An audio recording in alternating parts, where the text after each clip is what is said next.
আজকে তোমাদের সামনে আলোচনা করব তোমাদের প্রাথমিক গণিত বইয়ের 109 পেজের সাধারণ ভগ্নাংশ অধ্যায়ের 109 পেজের 2, 3 এবং 4 নং। প্রথমে আমরা 2 নং থেকে শুরু করি। 2 নং বলছে নিচের ভগ্নাংশগুলোর দুটি করে সমতুল ভগ্নাংশ লেখো।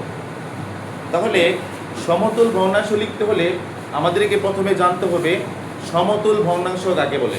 সমতুল ভগ্নাংশ কাকে বলে? সমতুল ভগ্নাংশ হলো দুই বা ততোধিক ভগ্নাংশের মান সমান হলে তাদেরকে সমতুল ভগ্নাংশ বলা হয়। কি সংখ্যাটা? দুই বা ততোধিক ভগ্নাংশের মান সমান হলে তাদেরকে সমতুল ভগ্নাংশ বলা হয়। তো সমতুল ভগ্নাংশ কিভাবে বানায়? যে কোনো একটা ভগ্নাংশের লব এবং হরকে, যে কোনো একটি ভগ্নাংশের লব এবং হরকে একই সংখ্যা দ্বারা গুণ করলে যে ভগ্নাংশ পাওয়া যায় তা ওই ভগ্নাংশের কি? সমতুল ভগ্নাংশ। বুঝতে পারছো? সংখ্যাটা বুঝছো? মানে নিয়মটা বুঝছো? কোনো ভগ্নাংশের লব এবং হরকে একই সংখ্যা দ্বারা গুণ করলে যে ভগ্নাংশ পাওয়া যায় তাকেই ওই ভগ্নাংশের কি বলে? সমতুল ভগ্নাংশ। দেখো আমরা একটা করি, এখানে 2 নংয়ের 1, সবাই মনোযোগ দেখবা। অঙ্ক নং 2, 2 এর 1। 2 এর 1 তো কি বলছে? 25 ভাগের 15, এটা 7 ভাগের 3, সরি 7 ভাগের 3, 7 ভাগের 3, এটা দুইটা সমতুল ভগ্নাংশ করার জন্য। সবাই দেখতেছো? 7 ভাগের 3 এটাকে দুইটা সমতুল ভগ্নাংশে আমরা কিভাবে লিখতে পারি? দেখো আমি কি সমতুল ভগ্নাংশ বানানোর নিয়মটা কি বলছিলাম? হর এবং লবকে একই সংখ্যা দ্বারা গুণ করতে হবে। দেখো তাহলে আমরা এই হর এবং লবকে একই সংখ্যা দ্বারা গুণ করি। 1 দ্বারা গুণ করলে এটা হবেই, এটা লিখবো না। 1 এর পরে কত? 2। তাহলে সমতুল ভগ্নাংশ বানাতে হলে এই ভগ্নাংশের হর এবং লবকে আমরা 2 দ্বারা গুণ করব। প্রথমে 7 কে 2 দ্বারা গুণ করলে কত হবে? 7 দুগুণে 14। আবার 3 কে 2 দ্বারা গুণ করলে কত হবে? 3 দুগুণে 6। এটা সমতুল ভগ্নাংশ হয়ে গেছে। আমরা যা পাই সেটা কি? সমতুল ভগ্নাংশ। সেম একইভাবে আমাদের কিন্তু বলছে দুইটা সমতুল ভগ্নাংশ বের করার জন্য। তো আবার এই ভগ্নাংশকে আবার আমরা 3 দ্বারা গুণ করব, হর এবং লবকে। তো 7 কে যদি আমরা 3 দ্বারা গুণ করি তো 3 7 কত? 21। আবার 3 কে যদি 3 দ্বারা গুণ করি 3 3 কে 9। বুঝতে পারছো? তাহলে 7 ভাগের 3 এর দুইটা সমতুল ভগ্নাংশ কি? 14 ভাগের 6 আর 21 ভাগের 9। সবাই বুঝছো? আমরা আরো একটা অঙ্ক করি। এখানে দেখো 4টা অঙ্ক আছে। তো তোমরা একটা অঙ্ক দিয়ে বুঝে গেছো, আমরা একদম শেষেরটা করি, তাহলে আর বাকিগুলো তোমরা নিজেরা করতে পারবা। দেখো শেষেরটা বলতে 4 নং। 4 নং কি বলছে? 4 নং এ বলছে 9 ভাগের 9, 9 ভাগের 9 কে আমরা দুইটা সমতুল ভগ্নাংশে প্রকাশ করব। দেখো 9 ভাগের 9, তাহলে দেখো 9 ভাগের 9 কে যদি আমরা সমতুল ভগ্নাংশ করি তো হর আর লব কিন্তু একই সংখ্যা দ্বারা গুণ করতে হবে, তাই না? তাহলে আমরা হর এবং লবকে 2 দ্বারা গুণ করব। তাহলে 9 দুগুণে কত হলো? 18। আবার 9 দুগুণে 18, একটা হইছে। সেম একইভাবে 3 9 27, আবার উপরে 3 হলো 3 9 27। বুঝতে পারছো? তাহলে 9 ভাগের 9 এর দুইটা সমতুল ভগ্নাংশ আমরা পাইলাম, 18 ভাগের 18 এবং 27 ভাগের 27। সমতুল ভগ্নাংশে আর কোনো সমস্যা আছে বলে আমার মনে হয় না। অর্থাৎ যে কোনো ভগ্নাংশের হর এবং লবকে একই সংখ্যা দ্বারা গুণ বা ভাগ করে সমতুল ভগ্নাংশ পাওয়া যায়। বুঝতে পারছো? আবার দেখো আমরা এবার চলে যাব অঙ্ক নং 3 এ।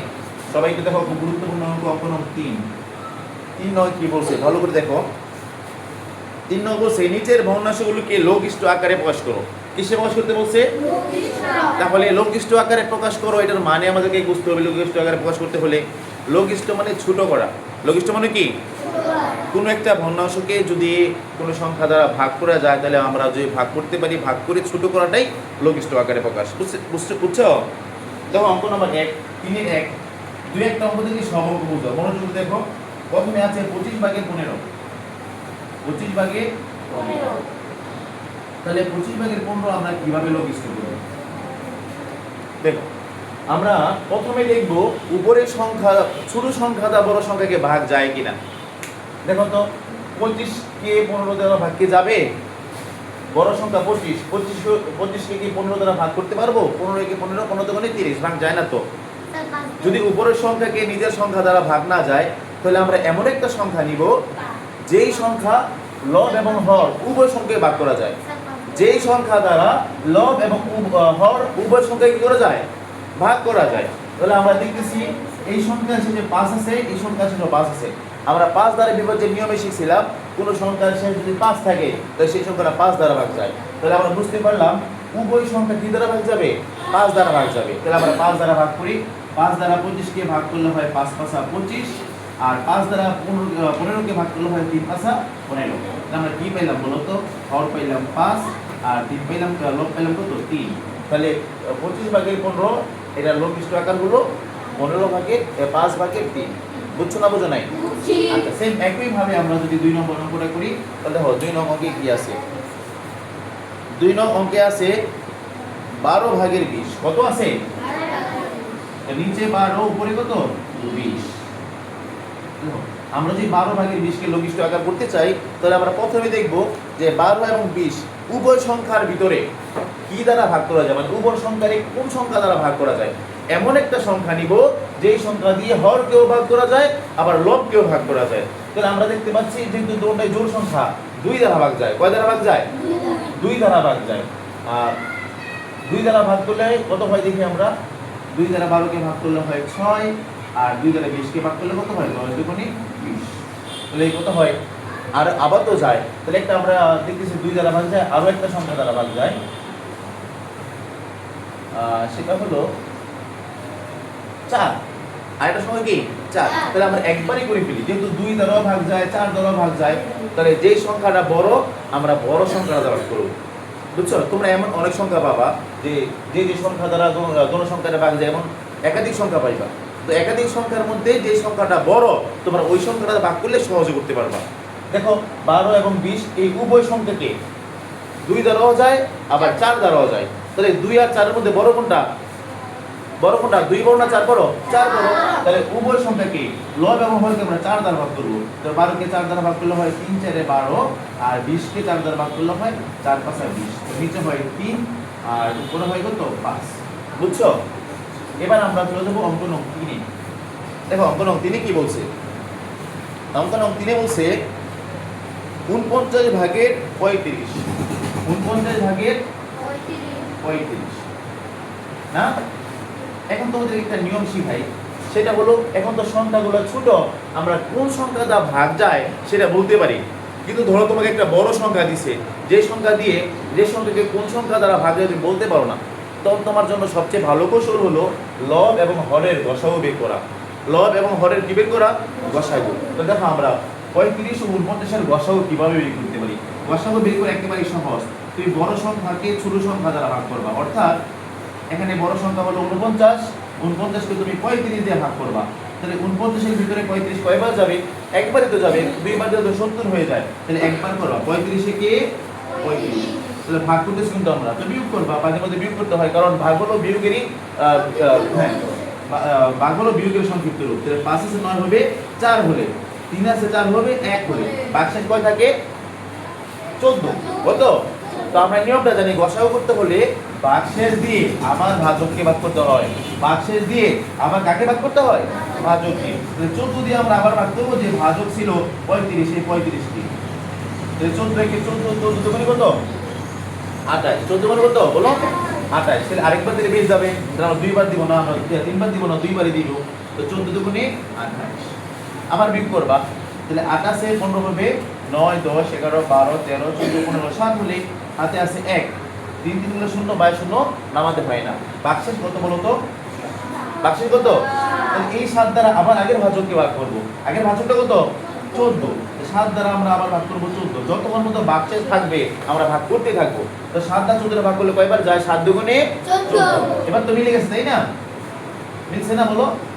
এবার দেখো ভাজক কয়টা হয়েছে? প্রথমে আমার ভাজক ছিল 35, তারপর ছিল 14, তারপর ছিল 7। তিনটা ভাজক না? এই তিনটার মধ্যে সর্বশেষ ভাজক যেটা সেটাই গসাগু। এই তিনটা ভাজকের মধ্যে সর্বশেষ ভাজক কোনটা? 7। তাহলে গসাগু হলো 7। গসাগু কত? 7। তার মানে এই যে আমরা একটা ভগ্নাংশের হর এবং লব ছিল 49 এবং 35, এই দুটোটা সংখ্যা হর এবং লব উভয় সংখ্যাকে 7 দ্বারা ভাগ যাবে। বুঝছো না বুঝো নাই? তাহলে দেখো আমরা 7 দ্বারা ভাগ করি, 7 দ্বারা 35 হলো 5 7 35, আবার 7 দ্বারা 49 হলো 7 7 49। তাহলে আমরা হর পেলাম 7 আর লব পেলাম কত 5। তাহলে 49 ভাগের 35 এর লঘিষ্ঠ আকার হলো 7 ভাগের 5। বুঝতে পারছো? যদি আমরা কখনো বুঝতে না পারি যে হর এবং লব উভয় সংখ্যাকে কোন সংখ্যা দ্বারা ভাগ যাবে, তখন আমরা হর এবং লবের গসাগু করব। গসাগু যা হবে সেই সংখ্যা দ্বারা উভয় সংখ্যাকে ভাগ যাবে। নিয়মটা বুঝছো? নিয়মটা ভালো করে মনে রাখবা, তাহলে যে কোনো সংখ্যা তোমরা ভগ্নাংশকে তোমরা লঘিষ্ঠ আকারে প্রকাশ করতে পারবা। দেখো আমরা পরবর্তী অঙ্কটা করি, 4 নম্বর অঙ্কটা। দেখো 4 নম্বর অঙ্কটা, 4 নম্বর অঙ্কটা দেখো। 4 নংয়ে কি বলছে? 25 ভাগের 25। 4 নং কি বলছে? 25 ভাগের 25। এটা তো একেবারেই সহজ, এটা তোমরা সবাই পারো। 25 ভাগের 25। আমরা জানি কোন সংখ্যাকে ওই সংখ্যা দ্বারা ভাগ করলে 1 হয়। কোন সংখ্যাকে ওই সংখ্যা দ্বারা ভাগ করলে কি হয়? 1। যেমন 5 কে 5 দ্বারা ভাগ করলে 5 কে 5, 10 কে 10 দ্বারা ভাগ করলে 10 কে 10, 15 কে 15 দ্বারা ভাগ করলে 15 কে 15। অর্থাৎ যে কোনো সংখ্যাকে ওই সংখ্যা দ্বারা ভাগ করলে কি হয়? 1 হয়। সেম একই ভাবে তুমি যদি ক কে ক দ্বারা ভাগ করো তাহলেও 1, খ কে খ দ্বারা ভাগ করলে তাহলে 1। তোমাদের যে কোনো একটা স্টুডেন্টকে যদি ওই স্টুডেন্ট দ্বারা ভাগ করা হয়, যেমন ধরো জাকিয়াকে যদি জাকিয়া দ্বারা ভাগ করা হয় তাহলে কি হবে? 1।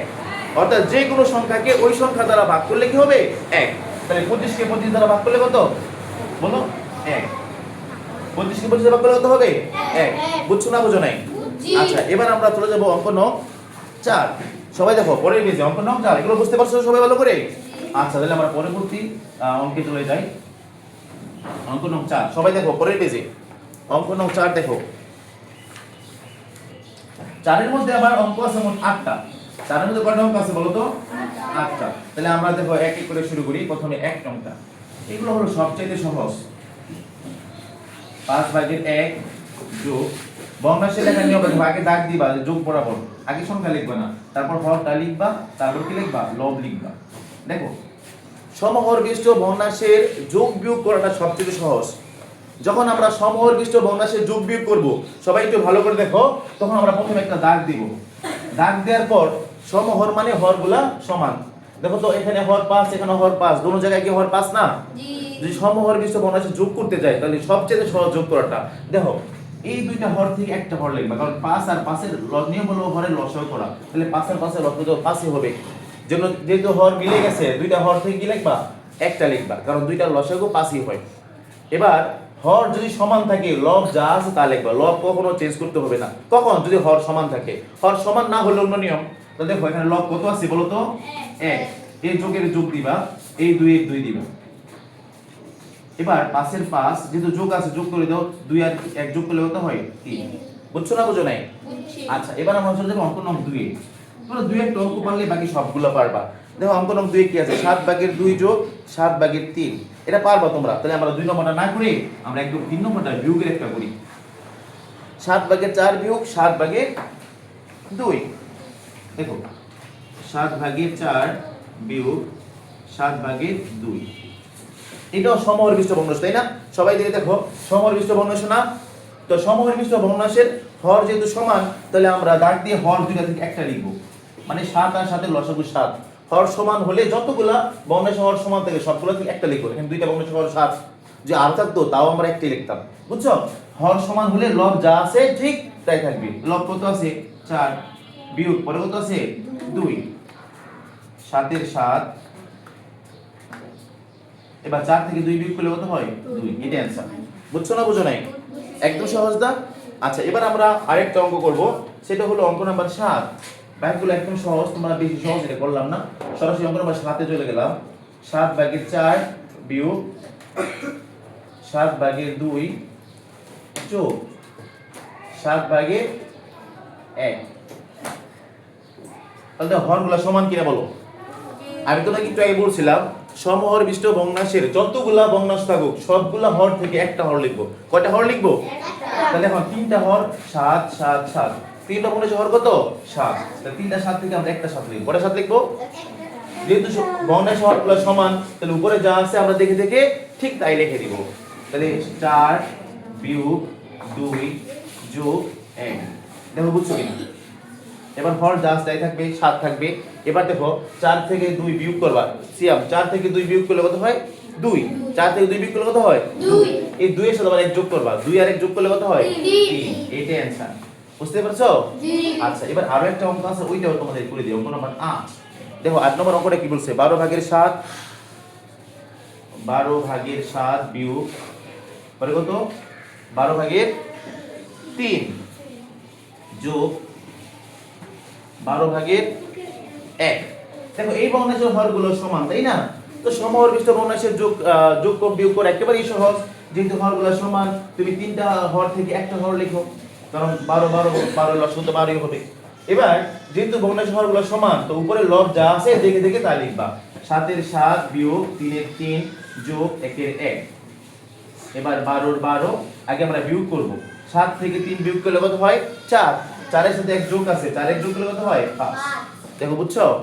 তাহলে আজকে এই পর্যন্তই, আগামী ক্লাসে আমরা পরে যে 5 6 7 আছে এগুলো করব। পরবর্তী ক্লাসগুলো ইউটিউবে পাওয়ার জন্য অবশ্যই চ্যানেলটি সাবস্ক্রাইব করে রাখবা, তাহলে আমি আপলোড করার সাথে সাথে ভিডিও তোমাদের কাছে চলে যাবে।